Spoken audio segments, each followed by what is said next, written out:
بھائیو امام حسن رضی اللہ تعالیٰ عنہ، آپ کو پتہ ہے یہ کائنات کا وہ عظیم شخص ہے، حسن ابن علی، وہ عظیم ہستی ہے جس نے تاج چھوڑ دیا، تخت چھوڑ دیا، پر نبی پاک کی امت کو جوڑ دیا۔ نبی کریم نے ان کو اپنے ساتھ بٹھا کے کہا تھا، صحیح بخاری میں موجود ہے، کہا یہ میرا بیٹا حسن سید ہے، یا مسلمانوں کی دو جماعتیں لڑیں گی تو یہ صلح کرائے گا۔ حضرت امام حسن نے تخت چھوڑا، تاج چھوڑا، لیکن مسلمانوں کو آپس میں اتنی بڑی قربانی، اتنی بڑی قربانی۔ یہاں تو بھائی چھوٹا سا مسئلہ ہوتا ہے، مسجد میں اچھے بھلے امام صاحب نماز پڑھا رہے ہوتے ہیں، بچے پڑھ رہے ہوتے ہیں، اور مسجد میں تو تقریباً 15-20 چودھری اتوار مسجد میں ہوتے ہیں۔ تھوڑے پنڈ تو نہیں ہیں جی؟ چلو اللہ کا شکر ہے جی، اتنے نہیں تھوڑے نے، چلو اللہ کرے وہ بھی نال ہی رل جان، درویش ہی چنگی چدرا دا کی کرنا ہے۔ تو ویسے میں نے دیکھا ہے تھوڑی سی جو کسی شہر کی بڑی مسجد ہوتی ہے اس میں 15-20 چودھری ہوتے ہیں، اور مولوی صاحب کی مجبوری ہے سب کی مان کے چلنا، دو کی نہ مانے قاری صاحب، دو کی۔ اب وہ یہ نہیں دیکھیں گے کہ دین کا نقصان ہو رہا ہے، مسجد کا مسئلہ ہے، بچوں کا مسئلہ ہے، ان کو تو ذات کا مسئلہ ہے، میری نہیں مانی لیا تھا چھٹی۔ وہ خدا کے بندو، ہم 2 منٹ کے لیے چدراہٹ نہیں چھوڑتے، دین کا نقصان کر دیتے ہیں۔ امام حسن نے پوری حکومت چھوڑ دی، پوری حکومت۔ اتنا بڑا سخی کم آپ کو ملے گا جو سخاوت کرے اور نبی کی امت کو بچائے صلی اللہ ہو۔ یہ بات بیان نہیں ہوتی، اکثر نہیں ہوتی، شاید پورے کربلا میں آپ نے نہ سنی ہو، اللہ ماشاءاللہ۔ اس کو سمجھے امام حسن۔ اور پھر مزے کی بات، امام حسن بھی شہید، انہوں نے زہر دیا گیا، اور جب وہ شدید بیمار ہو گئے نا، زہر اثر کر گیا، تو امام حسین آئے، بڑے پریشان ہوئے، رو پڑے، کہنے لگے بھائی مجھے بتاؤ کس نے زہر دیا؟ تو امام حسن کہنے لگے حسین مجھے شک ہے ایک شخص پر، لیکن شک ہے بھائی، اگر صرف شک ہے تو میں کسی بے گناہ کو بدنام کیسے کر دوں، تمہیں کیسے نام بتا دوں؟ یہ نامعلوم پرچے کراتے نہیں ہم روز ہی، روز نامعلوم پرچے، جس پہ دشمنی ہے اس کا نام لکھا دو، ختم ہو گئی بات۔ امام حسن کی تربیت دیکھو، فرمانے لگے جس پر مجھے شک ہے اس کا نام بتا دوں، تو اگر وہ نہیں تو بے گناہ کا ذکر کیسے کر دوں؟ تو امام حسین فرمانے لگے بھائی جان اگر وہی ہوا تو آپ فرمانے لگے وہی ہوا نا تو حسین پھر بھی تو چھوڑ دے، میں نے رب کے سپرد کر دیا، اللہ بہترین انتقام لینے والا، اللہ اتنا بڑا حوصلہ سیدہ کے بیٹے کا، شیر کے بیٹے کا، شیروں جیسا کلیجہ، اتنا دل دریا سمندروں ڈونگے، کون دلاں دیاں جانے۔ او بھائی تھوڑا حوصلہ کر، جتن تے ہر کوئی کھیڈے، تو ہارن کھیڈ فقیرہ، اور جتن دا ملکوڈی پیندی ہارن دا مل ہیرا۔ او کہیں بیک بھی تو ہو نا، کہیں تو درگزر بھی تو کرنا، کہ ہر جگہ چھا کے رہنا ہے، ہر جگہ چھا کے رہنا ہے۔ میرے ایک سنگی ہیں، آپ کو پتہ ہے یہ جو سٹیج پہ بیٹھنے والے لوگ ہوتے ہیں نا، یہاں تو اچھے اچھے لوگ بیٹھے ہیں میری طرح کے جو لوگ، وہ سٹیج پہ بیٹھنے کا عادی ہو جاتا ہے، وہ نیچے بیچارہ بیٹھ بھی نہیں سکتا، کوئی مسئلہ ہو جاتا ہے۔ میں اکثر کہتا ہوں کہ کبھی نیچے بیٹھ کے تو دیکھو کیا فرض ہوتا ہے۔ اگر کسی بندے کی کوئی شان ہے تو وہ جو سب سے پیچھے بیٹھا ہے اس کی شان ویسی کی ویسی ہے، کوئی کمی آ جائے گی؟ کچھ بھی نہیں۔ مجھے ذاتی طور پر دیانتداری سے کہتا ہوں، مسجد میں بیٹھا ہوں، جب میرے آنے پہ لوگ نعرے لگاتے ہیں مجھے تکلیف ہوتی، میں کہتا ہوں یار نبی پاک کی نعت چل رہی تھی، اس کا ادب زیادہ ہے یا اجمل قادری کا ادب زیادہ ہے؟ چھوڑیں آپ، جو آیا وہ بیٹھ جائے گا، ختم ہو گئی بات۔ اور ویسے بھی جو لوگ جلسوں کے لیے محنت کرتے ہیں نا، بیچارے اشتہار لگاتے ہیں، مسجد کی صفائی کرتے ہیں، جو لنگر پکاتے ہیں، وہ تو سٹیج پہ آتے نہیں، حالانکہ زیادہ ثواب تو ان کو ملتا ہے، وہ تو پیچھے چھپے ہوتے ہیں۔ میں کئی دفعہ مجھے پتا چل جائے نا اس کارکن نے زیادہ کام کیا اس جلسے کے لیے، تو میں اس کے کان میں کہتا ہوں میرے لیے بھی دعا کری، اس لیے کہ تو نے محنت کی ہے، تیرا اجر اور ہے۔ ہم تو شان سے آئے بیٹھے اور چھٹی کر گئے۔ بھائی تھوڑا پیچھے بھی دیکھے، نبی کریم کے پورے خاندان کی قربانیاں، پورے خاندان۔ دوپہر کو کھانا نہ پکاؤ تو ہمارے بچے موبائل توڑ دیتے ہیں، اور شام کو مرضی کا نہ پکاؤ تو واک آؤٹ کر جاتے ہیں، کہتے ہیں لے آؤ پیسے پھر برگر لے آئیے، میری مرضی کا نہیں پکا۔ سیدہ فرماتی ہیں میرے گھر میں مہینہ چولہا نہیں جلا، مہینہ چولہا، 3 روزے رکھے سیدہ فاطمہ نے، مولا علی نے، امام حسن نے، امام حسین نے، اور تینوں دن افطار کے وقت فقیر مانگنے آ گیا تو کھانا وہاں دے دیا۔ آپ کا کیا خیال ہے جو بے صبر آدمی ہو وہ کربلا میں جا کے لڑے گا؟ جس کو عادت ہی نہ ہو بچپن سے ٹھہرنے کی وہ لڑے گا؟ جو ذرا سی بات پہ ڈگمگا جاتا وہ لڑے گا؟ اسٹیج پہ نہیں بٹھایا تو لڑ پڑے وہ لڑے گا؟ او خدا کے بندو، بڑا حوصلہ چاہیے، بڑا ظرف چاہیے۔ امام علی مقام کا ایک قد ہے، ان کا ایک وقار ہے، ان کا ایک حسن ہے، امام حسین رضی اللہ تعالیٰ عنہ نے 25 حج کیے ہیں مدینے سے مکے پیدل جا کے، دونوں بھائیوں نے ہر روز 10 سپارے قرآن پاک کے امام حسین پڑھتے تھے۔ حضرت عبداللہ ابن زبیر کہتے ہیں میں سیدہ فاطمہ کے بیٹے حسن اور حسین سے جب بھی ملا ہوں دونوں بھائیوں نے روزہ رکھا ہوا ہوتا تھا، انہوں نے اپنی زندگی تقوی سے گزاری، پرہیزگاری اور سخاوت۔ سبحان اللہ۔ پتہ ہے سخی مالدار نہیں ہوتا، حضور نے فرمایا بندہ دل کا غنی ہوتا ہے۔ مالدار تو بندہ بنتا ہی تب ہے جب پیسے جمع کرے، سخاوت کرنے سے تھوڑی مالدار بنے گا۔ اس لیے درویش کہتے ہیں مالا والے سخی نہیں ہوندے، سخیاں کل مال نہیں ہوندا۔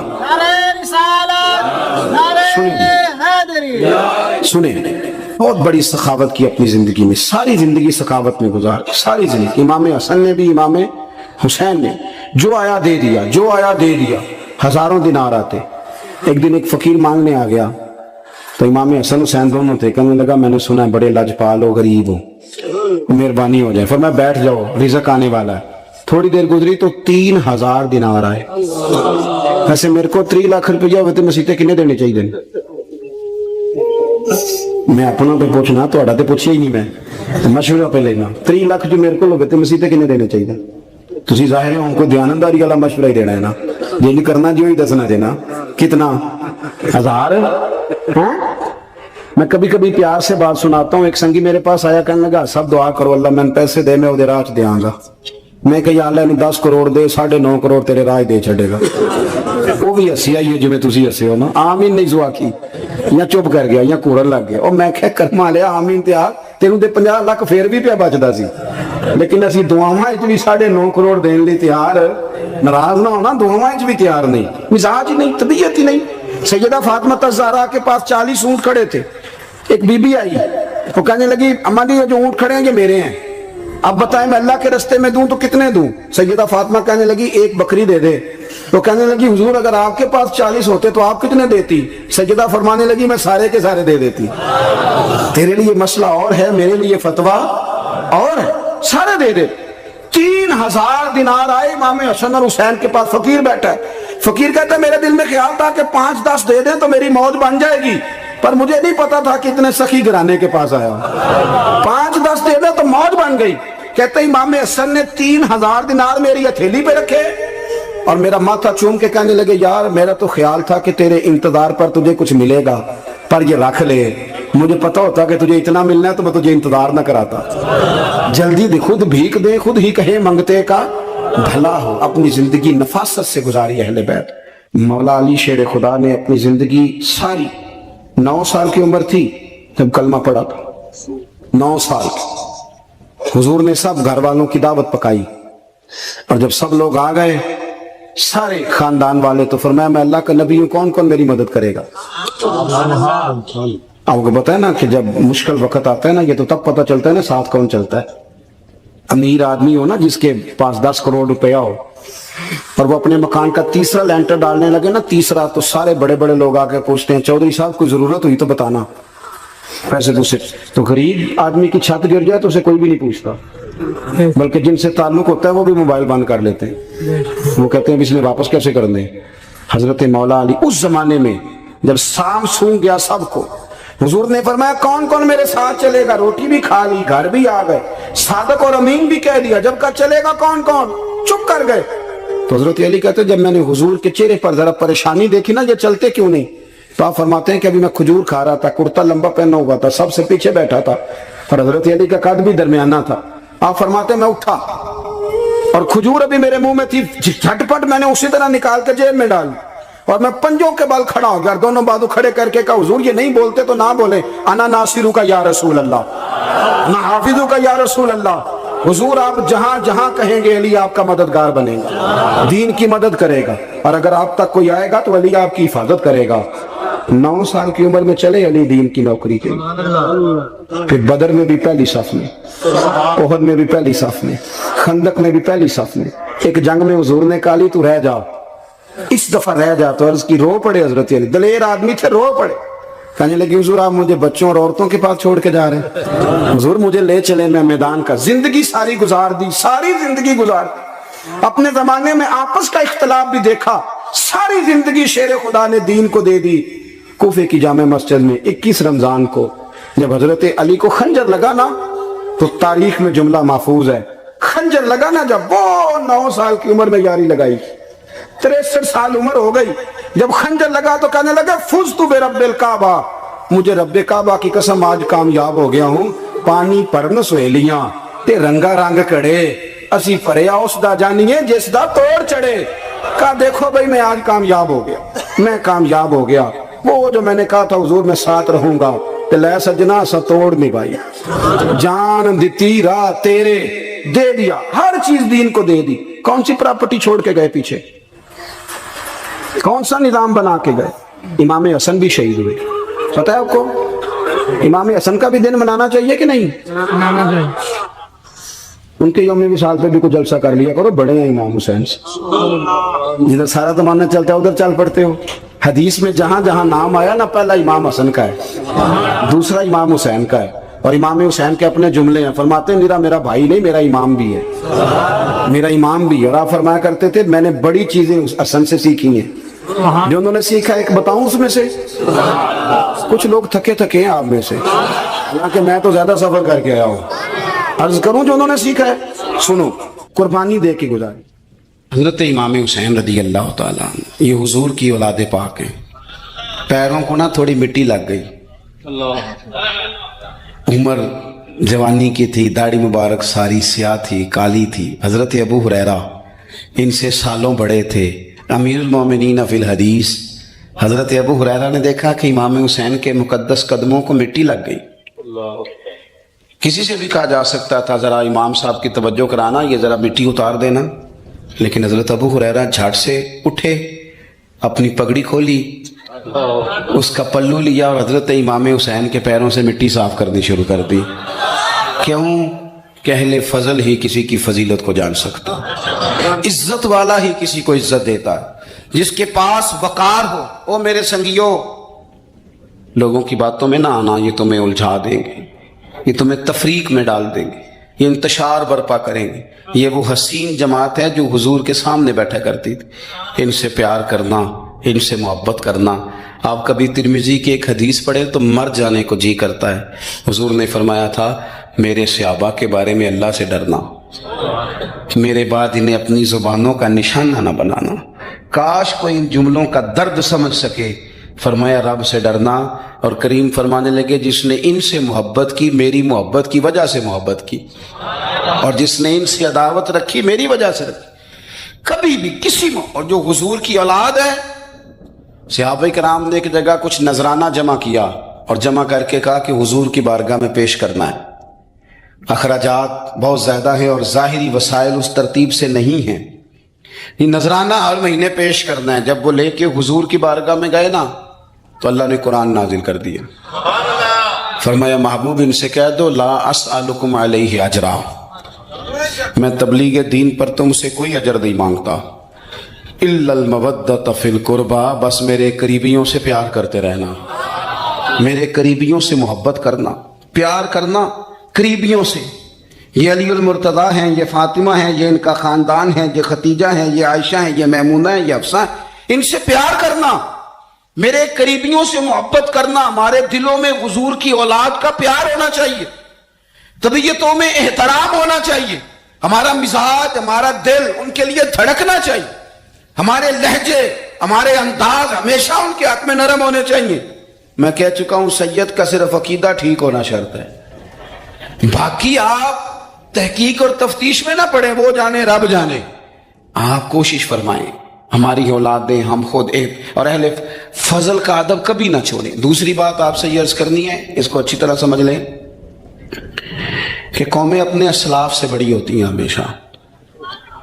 بڑا ہم ہوتا ہی وہ ہے جس کا کوئی بڑا ہوتا ہے، جس کا کوئی بڑا نہیں ہوتا وہ کبھی بھی بڑا۔ یہ کچھ عرصے سے ٹرینڈ چلا ہے، اگرچہ یہ درست نہیں ہے۔ آپ کسی سنار کی دکان پہ جائیں تو اس نے اپنے پیچھے نا اپنے والد صاحب کی اور دادا کی فوٹو لگائی ہوتی ہے۔ حکیم کی دکان پہ چلے جائیں، کپڑے والی دکان پہ چلے جائیں تو اس نے پیچھے اپنے دادا کی، والد کی فوٹو لگائی ہوتی ہے۔ اگرچہ یہ درست نہیں، تصویریں نہیں لگانی چاہیے، تصویریں ان کے کیا پیروں کی بھی نہیں لگانی چاہیے۔ جہاں تصویر ہوتی ہے وہاں نماز کیسے پڑھی جائے گی؟ فرشتہ رحمت کا نہیں آئے گا۔ یہ تو اب ایک ضرورت بن گئی، تو اب ضرورت کیا، اب تو خیر نفسیاتی مسئلہ بن گیا ہمارا، یہ نفسیاتی مسئلہ ہے، یعنی سلام بعد میں فوٹو پہلے، یعنی سیانے سیانے لوگ، اور یہ ہمیں ایسے کھیل تماشے میں لگایا گیا ہے کہ میں ڈھیر سارے لوگوں پر غور کرتا ہوں، پھر ان کے لیے دعا کرتا ہوں کہ یا اللہ ان کی مدد فرما، یعنی اس طرح کی حالت ہے کہ وہ زندہ ہی موبائل کے اندر ہے، ہر چیز ہی۔ مجھ سے ایک دفعہ ایک صاحب نے پوچھا، مولوی آج کل بڑے لڑ رہے ہیں، میں نے کہا وہ 4-5 ہے جن کو آپ ٹی وی موبائل پہ دیکھتے، آپ میرے ساتھ آئیں، میں آپ کو 20 اور سینکڑوں شیخ الحدیث بتاتا ہوں جو سکون سے بیٹھ کر رسول اللہ کا دین پڑھا رہے ہیں۔ تو آپ مسئلہ صرف یہ ہے کہ ہم نے کل زندگی وہ سمجھ لی ہے جو موبائل کے اندر ہے۔ بہرحال وہ تصویر لگائی ہوتی ہے سونار نے بھی اور حکیم نے بھی اور ڈاکٹر نے بھی اور بہت سارے لوگوں نے کہ جناب اب یہ جو تصویر لگاتے ہیں تو اس کے پیچھے پوری حکمت ہوتی ہے۔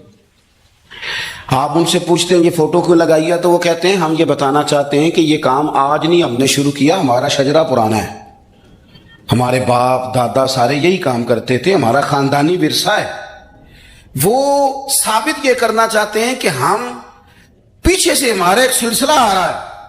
ساری دنیا اپنے اکابرین کو، اسلاف کو، بڑوں کو ان کے زور پر بڑا ہونا چاہتی ہے۔ یہاں کچھ لوگ ایسے آئے ہیں جن کے نزدیک معاذ اللہ صحابہ ہی ٹھیک نہیں تھے، اہل بیت ہی ٹھیک نہیں تھے۔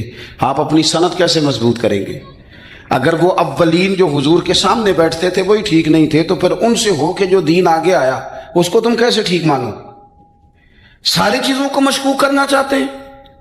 ہمارے بزرگوں نے، امام بخاری نے، امام مسلم نے محنت کر کے حدیثیں تلاش کی، اصول بیان کیے کہ یہ حدیث صحیح ہے، متواتر ہے، حسن ہے، ضعیف ہے، کیا ہے، اس کے اصول اور قاعدے بیان کیے۔ اور جب انہوں نے خود پوری تحقیق کی، آپ تھوڑی سی، آپ مشکل بات نہیں کر رہا، تھوڑی سی آپ غور کریں گے، انہوں نے سینکڑوں میل کا سفر کیا، گھوڑوں پہ، پیدل، اونٹوں پہ، ریسرچ کر کے بتایا کہ یہ حدیث بالکل درست ہے، اپنی سند کے اعتبار سے، متن کے اعتبار سے یہ متواتر درجے کی ہے۔ انہوں نے پوری ریسرچ کی۔ پھر غور کریں کیا کہہ رہا ہوں، جب پوری تحقیق کر لی تھی تو پھر انہیں کہنا چاہیے تھا نا یہ نبی پاک نے فرمایا ہے، کہنا چاہیے تھا نا کہ یہ حضور نے فرمایا، ہماری تحقیق ہے، حدیث درست ہے۔ لیکن کسی نے بھی ڈائریکٹ نہیں کہا۔ انہوں نے جب بھی کہا کہنے لگے حضرت عبداللہ ابن عمر فرماتے ہیں کہ حضور نے یوں فرمایا، حضرت انس بن مالک فرماتے ہیں کہ حضور نے یوں فرمایا، حضرت جناب سیدہ عائشہ صدیقہ فرماتی ہیں یوں حضور نے فرمایا، حضرت ابو ہریرہ فرماتے ہیں یوں حضور نے فرمایا۔ انہوں نے نا پہلے اس صحابی کا نام لیا جنہوں نے وہ بات اپنے سینے میں محفوظ کی۔ کیا بتایا انہوں نے ہمیں کہ ہم دنیا گھوم آئے ہیں، ریسرچ کر آئے ہیں، تلاش و بسیار کے بعد اس نتیجے پہ پہنچے ہیں کہ دین کا اصل فیض وہی ہے جو صحابہ اور اہل بیت کے سینوں سے ہو کے امت کو نصیب ہوا ہے۔ اصل فیضان وہ ہے جو وہاں سے ہو کے آیا۔ تو ایک بات تو یہ کہ اہل فضل کی عظمت، اور دوسری بات کہ اپنے اکابرین کے ساتھ جوڑ کے رہنا، اور تیسری بات حضرت سیدنا امام حسین، حضرت امام حسن رضی اللہ تعالی عنہما، ان دو شہزادوں سے نا نبی پاک صلی اللہ علیہ وسلم نے جو محبت فرمائی ہے نا وہ بھی بڑی قابل دید ہے۔ حضور نے جو ان سے پیار کیا ہے، کچھ لوگ ایسے ہوتے ہیں کہ جن سے انسان جب پیار کرتا ہے، محبت کرتا ہے تو وہ بات نا دور دور نکل جاتی ہے، وہ بات پھیل جاتی ہے۔ ان کے ساتھ نا میرے نبی پاک کا خصوصی لگاؤ ہے۔ اس کا مطلب یہ نہیں کہ ہر نانا ہی اپنے نواسے سے پیار کرتا ہے، یہ معنی نہیں۔ رسول پاک علیہ السلام جو کام بھی کرتے ہیں اللہ کی وحی کے ساتھ کرتے ہیں۔ حضور کا ہر کام وحی خدا ہے، اپنی مرضی سے حضور کوئی کام نہیں کرتے۔ تو نبی پاک نے جو بھی کیا ہے وہ امت کے لیے نمونہ ہے۔ حسنین کریمین سے جو حضور کا پیار ہے، جو نبی پاک علیہ السلام کی ان کے ساتھ والہانہ محبت ہے، اعلیٰ حضرت بریلوی نے حدیث لکھی ہے، راوی حضرت عثمان غنی ہے رضی اللہ تعالیٰ عنہ۔ حضور سید عالم صلی اللہ تعالیٰ علیہ وآلہ وسلم نے نا گھر میں پیغام بھیجا، فرمایا فاطمہ سے کہو ذرا حسن حسین کو تو بھیجے۔ یہ سارا دن ہی حضور کے پاس رہتے ہیں، سارا دن ہی، لیکن وہ جو والہانہ پن ہے، جو محبت ہے، جو ان کے ساتھ محبوب کا خاص لگاؤ ہے، سیدہ سے کہو ذرا شہزادوں کو بھیجے، تھوڑی سی دیر ہو گئی آنے میں۔